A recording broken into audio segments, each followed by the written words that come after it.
Alors bonjour, Philippe Lambert, je suis consultant en supply chain avec une particularité qui se trouve être sur l'ISO 28000, la sûreté et sécurité des flux. Voilà, donc j'accompagne les entreprises et je suis également professeur en université. J'ai occupé différents postes. J'ai commencé pour une société qui s'appelait Socar, qui est maintenant Kapos Murphy, où j'ai mis en place plutôt les outils de production et ensuite organisation de magasins. Voilà, puisque quand on est dans l'industrie, on parle plutôt de magasins.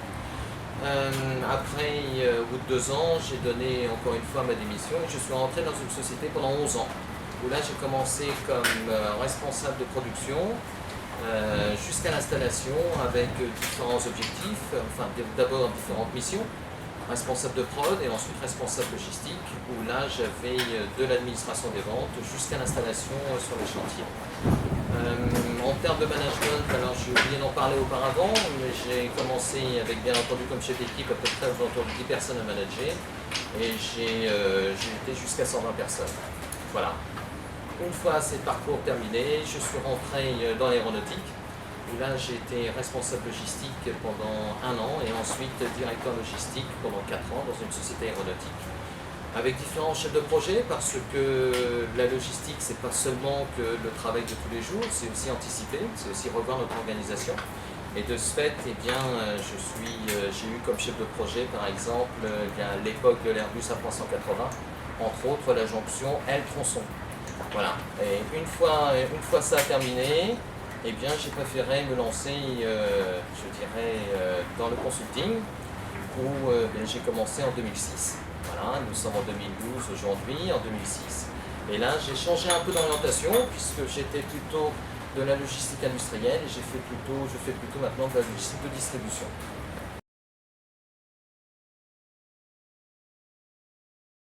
L'un des objectifs, c'est de faire 95% de tout le service à la journée. Voilà. Donc, quand vous avez aux alentours de 5000 références, que vous faites de l'industrie, c'est assez difficile de satisfaire, je dirais, vos clients. Pour cela, vous avez des contraintes. Alors la production, bien entendu, la qualité de ces produits. Nous sommes, je vous le rappelle, dans l'aéronautique. Ensuite, bien, il faut mettre, je dirais, une organisation et des outils pour pouvoir y parvenir. Alors c'est là où la formation intervient.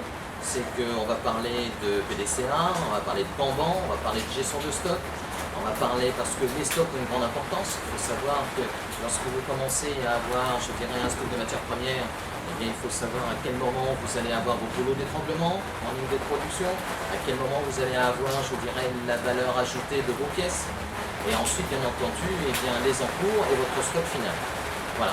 L'intérêt, c'est si je fais trop de stock de toute manière, vous allez très vite comprendre que la direction va vous dire ce n'est pas normal, donc il faut diminuer la voilure. Et puis, eh bien, si vous avez, je dirais, trop de retard, c'est bien entendu des pénalités de retard. Et vous savez aussi bien que moi, c'est pas forcément le bon côté de la chose. Donc l'intérêt, c'est de pouvoir justement, je dirais, jouer, malgré que le verbe ne soit pas adapté, mais jouer justement entre les différents stocks que vous pouvez avoir, anticiper au maximum, avoir de bonnes relations avec les commerciaux, parce que c'est eux qui vous donnent en fait les premières informations, et ensuite avoir, je dirais, une stabilité de production, qualité, et puis bien, des gens qui soient réactifs automatiquement. Voilà. Donc les commerciaux, le service auprès des clients, parce que c'est aussi une importance, et puis eh bien, que tout aille, je dirais, le plus fluide possible. Voilà. Là, vous le savez aussi bien que moi, de toute manière, en logistique, on parle de 4 flux, communicants, intérêt, collecte, naturellement derrière, eh bien, mon stock, je dirais, les flux physiques, tout ordre que l'on peut donner, toute information que l'on peut donner génère donc une activité. Cette activité, eh bien, il faut automatiquement qu'il y ait un coût. Et ce coût, c'est à vous de le maîtriser au maximum. Et puis derrière, eh bien, ce sont les flux humains qui, eux, eh bien, c'est pratiquement aussi le plus important. Responsabilité au niveau, eh bien, là, pareil, de l'administration des ventes, donc enregistrement des commandes, je dirais gestion de ces commandes, gestion de votre stock, plan de charge de votre production, naturellement, équilibre entre vos ressources et vos plans de charge. Eh oui. Et puis après, eh bien, je dirais, une fois que c'est en magasin, je ne parlerai pas du conditionnement, de l'adressage et ainsi de suite, mais bien entendu, après, tout ce qui concerne le transport, parce qu'il faut que ça arrive au bon endroit. Bah, tout comme la logistique, hein. Productivité au bon moment, bon endroit, au moindre coût ou au juste coût. Voilà. Qualité de tout responsable logistique. anticiper, être réactif, hein, je pense qu'il faut avoir ces qualités-là, communicant, donc être à l'écoute, je dirais pas compter ses heures, mais ça fait partie du paysage, et oui, je dirais communicant, être à l'écoute, voilà, et manager, c'est-à-dire que là, animer, manager, c'est encore un autre métier, ils seront peut-être très bons techniquement, mais manager, c'est pas toujours facile, c'est une autre casquette. Et le fait de manager, eh bien, il vous faut, je dirais, avoir là une sensibilité, je dirais, à l'être humain, parce que on ne manage pas tout le monde de la même manière. Chaque jour, je dirais, suffit sa peine, avec des avantages et des inconvénients. Voilà.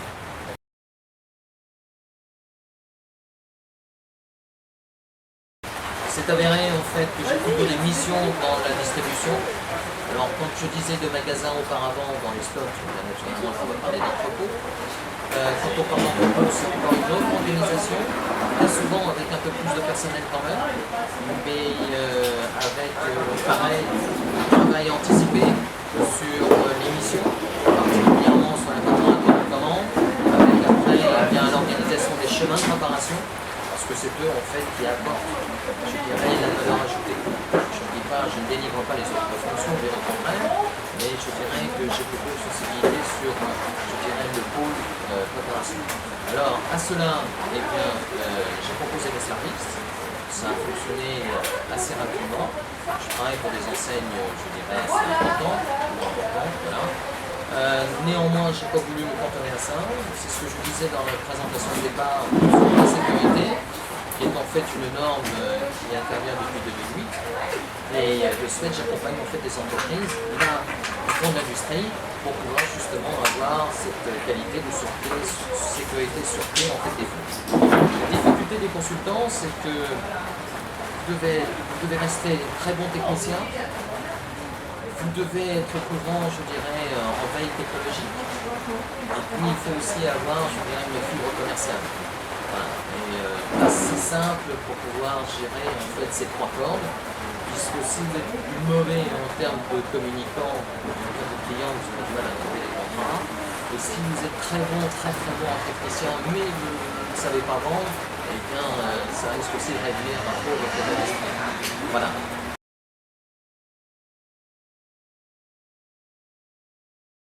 Alors, porteur oui, parce que d'abord vous avez des cabinets de consulting, hein. Moi je suis indépendant, donc vous avez des cabinets de consulting qui recherchent bien souvent de jeunes ingénieurs pour être consultants juniors, je crois bien. Voilà. Pour ma part, je travaille en fait seul, mais je peux avoir des apports de collègues en cas de mission importante, parce que tout seul je ne peux pas. Et puis il faut savoir aussi bien choisir, je dirais, ses missions. Parce que si j'ai des missions qui sont trop longues, je vais ce que je vais appeler désamorcer la pompe, c'est-à-dire que les autres clients vont m'oublier. Voilà. Et donc il faut doser effectivement son métier, parce que si vous avez que quelques clients, eh bien c'est tout important, c'est qu'ils se séparent de vous, s'il n'y a plus de mission. Et donc il faut être un peu partout. C'est le souci du consultant.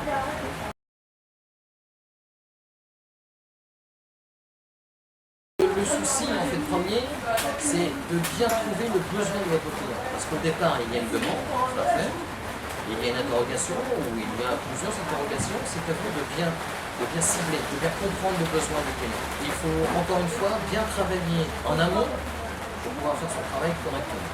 Voilà. Et il faut travailler en amont. Je ne peux pas dire mieux.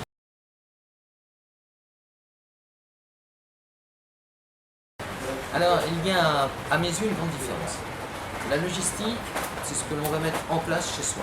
L'organisation, je vous disais différents outils, c'est un maillon. Voilà. La supply chain, je dirais que c'est justement différents maillons, en amont et en aval. La logistique, on va parler plutôt, je dirais, de centre de coût. Voilà. Alors que si je parle de supply chain, je vais parler de centre de profit en y intégrant en fait mes clients. Si on considère que toute mon organisation elle est parfaite, mais en échange, exemple, j'utilise un prestataire de transport ou des conditionnements qui ne sont pas adaptés à mon client, je pense que je satisfais mon client, et en fait ce n'est pas vrai. Si je corresponds à de la supply chain, je prends en compte mon cahier des charges, ou mes cahiers des charges de mes clients, et j'essaye de lui apporter justement le travail le mieux fait possible pour lui faciliter sa tâche à lui.